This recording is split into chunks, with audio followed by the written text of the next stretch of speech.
আজ ভোর 4টে 1 জানুয়ারি উপলক্ষে আমরা 3 শালিক রওনা দিলাম দীঘার উদ্দেশ্যে। আমরা জার্নি শুরু করি ডানলপ থেকে, তাই যেখানেই যাওয়া হয় দক্ষিণেশ্বরের মন্দিরের রাস্তায় পড়ে, তাই ভোর ভোর প্রণাম করে বেরিয়ে পড়লাম। আমাদের প্রথম ব্লগে আপনাকে স্বাগতম। আসুন আমাদের পরিচয় করে দিই আমাদের ব্লগারের সাথে, সঙ্গীর সাথে। ইনি হচ্ছে বৈদুর্য চ্যাটার্জি হিসেবে আমার ভাই হয়, আর সঙ্গে আমি অনুপম মাঝি। দীঘা যেতে আমাদের ফার্স্ট টোল ট্যাক্স পড়ে এখানে আসতে পারবে। ক্রস করে আমরা চলে যাই হলদিয়া ঘাটে। ইনি হচ্ছেন বিদিতা চ্যাটার্জি, আমার উডবি, ও এনাকে আমি মধুসুন্দরী দেবী বলে ডাকি। তারানাথ তান্ত্রিকের সেই মধুসুন্দরী দেবী, যার দয়ায় আমার এই জীবন। ইনি খুব ফটোশ্যুট করতে খুব ভালোবাসে, তাই মাঝে মাঝেই ফটো শ্যুট দেখতে পাবেন। ব্যাস, এখানে কিছুক্ষণ দাঁড়িয়ে আমরা ফটো তুলে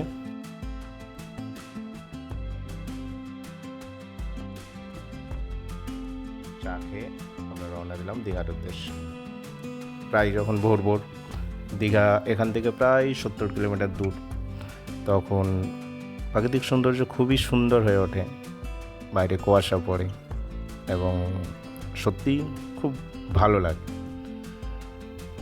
কাজের উদ্দেশ্যে শহরে আসা গ্রামের ছেলে, শহর থেকে আবার যখন গ্রামের দিকে যাই, একটা আলাদাই ছোঁয়া অনুভূতি হয়। রাস্তাঘাট দেখলে খুবই ভালো লাগে। গ্রাম যেন টেনে যায় আমাদের শহর থেকে। এত সুন্দর পরিবেশ, কুয়াশা, রাস্তা।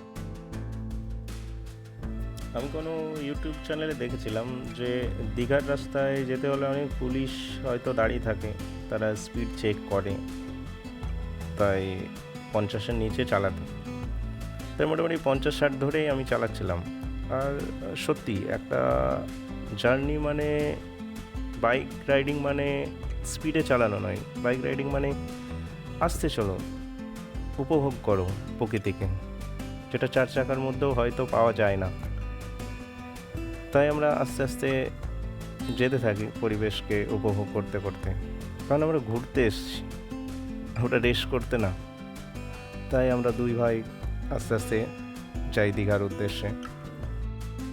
অনেকক্ষণ বাইক চালানোর পর এক জায়গায় আমরা দাঁড়াই, কারণ কোমর হাত ব্যথা করে।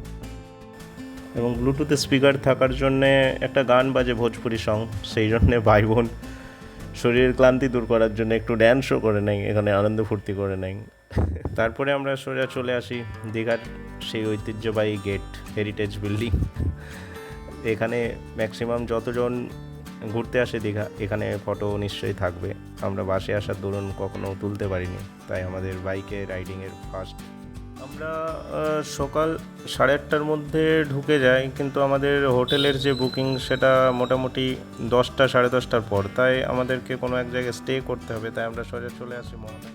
আর ব্লগ করব বলে ভিডিও করিনি, আমরা ছোটো ছোটো ক্লিপ নিয়ে ভিডিও করেছি, তাই রুমের ছবি আপাতত দেওয়া হলো না। তারপর আমরা সোজা চলে এলাম ডিরেক্ট সুইমিং পুলে। যেহেতু প্রচণ্ড শীতকাল, ঠান্ডা খুব, আমি স্নান থেকে অনেক দূরেই থাকি, কিন্তু এরা ভাই বোন মিলে সুইমিং পুলে স্নান করবে বলে আমার এই জোরে জবরদস্তি টেনে নিয়ে আসে। এরপর আমার হিরোইনের এন্ট্রি নেয়। হিরোইন শহরের মানুষ, সাঁতার টাতার জানে না, তাই ওনার যা ফটো হবে কিংবা ভিডিও হবে এই রেলিং ধরে কিংবা এই ব্যারিকেডের সামনে, কারণ উনি ভেতরে যাবে না, ভেতরে গেলে উনি ডুবে যাবে। তাই যত কিছু ওর আবদার এই রেলিংয়ের পাশ দিয়ে কিছুক্ষণ ভারতনাট্যম ডান্স শো করে। জল পেয়ে বিশাল খুশি, আমাকে হাজারবার রিকোয়েস্ট করতে করতে করতে করতে করতে লাস্টে আমি রাজি হলাম। দিলাম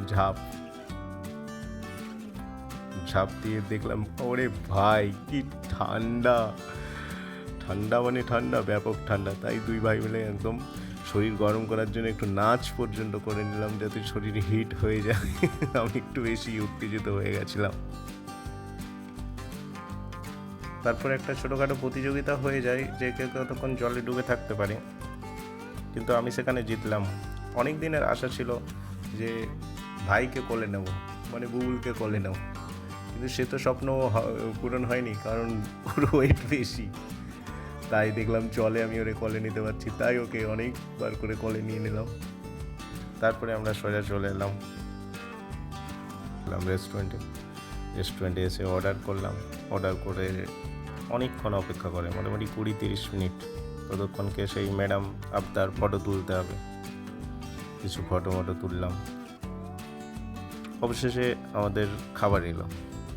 খাবারের মধ্যে আগে অর্ডার করেছিলাম আমি বিরিয়ানি, কারণ খুব খিদে পেয়েছিল, বিরিয়ানি ছাড়া সেই খিদে মেটানো সম্ভব না। আর উনি তো খায় না, উনি চিলি চিকেন, ফ্রাইড রাইস এসব ছাড়া খাবে না।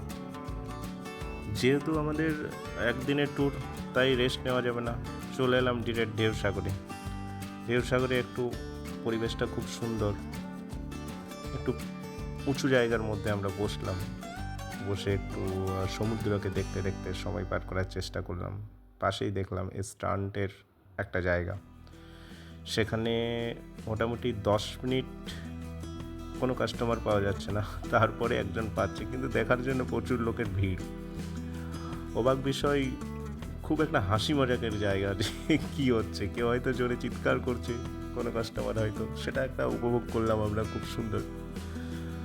তারপরে আমরা চলে এলাম সোজা ওল্ড দীঘাতে, কারণ পরিবারের মোটামুটি সবাই জেনে গেছে যে দীঘা চলে এসেছি। কিছু কেনাকাটা, বাইরে আসা মানে কিছু কেনাকাটা, কিছু ঘর, তাই একটু মার্কেটের মধ্যে ঘুরলাম, ঘুরে টুকটাক কিছু ব্যাগ ট্যাগ কিনে আমরা একদম সাগরের সমুদ্রের পাশে রাত 9:30-10টা পর্যন্ত বসে থাকলাম।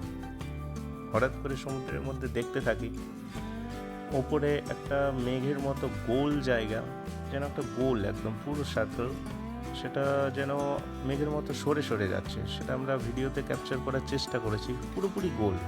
আমরা দেখে অবাক, এটা নিয়ে অনেক আলোচনা করলাম, এটা নিয়ে আধ ঘন্টা 1 ঘন্টা হয়তো সময় পেরিয়ে গেছে, হয়তো এলিয়েনরা এরকমভাবেই আসে। তারপর আমরা রাত্রে চলে গেলাম বাড়ি যেয়ে সকালে আবার মোহনার দিকে রওনা দিলাম।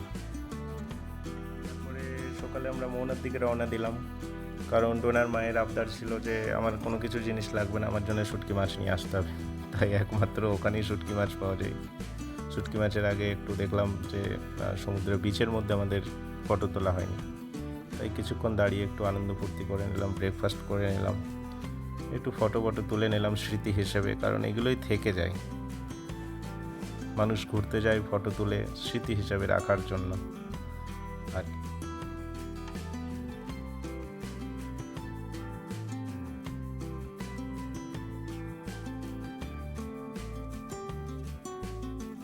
তারপর আমরা রওনা দিলাম। ভুল করবেন না, রওনা বোটে দিইনি, জাহাজে দিইনি, আমরা রওনা দিয়েছি বাইকের মধ্যে। থ্যাংক ইউ আমাদের ফার্স্ট ভিডিও এত কষ্টে দেখার জন্যে। জানি না কেমন হয়েছে, কিছু সাজেশন থাকলে নিশ্চয়ই কমেন্টে লিখবেন। আশা করি কোথাও ঘুরতে গেলে, কাজের মধ্যে ফ্রি হলে আরও নতুন ব্লগ করার চেষ্টা করব। আমাদের লাইক অ্যান্ড সাবস্ক্রাইব করবেন, সাপোর্ট করবেন, যেন আরও আমাদের সংসারের কিছু পরিপাটি যেন আমরা দেখাতে পারি আপনাদের মতো।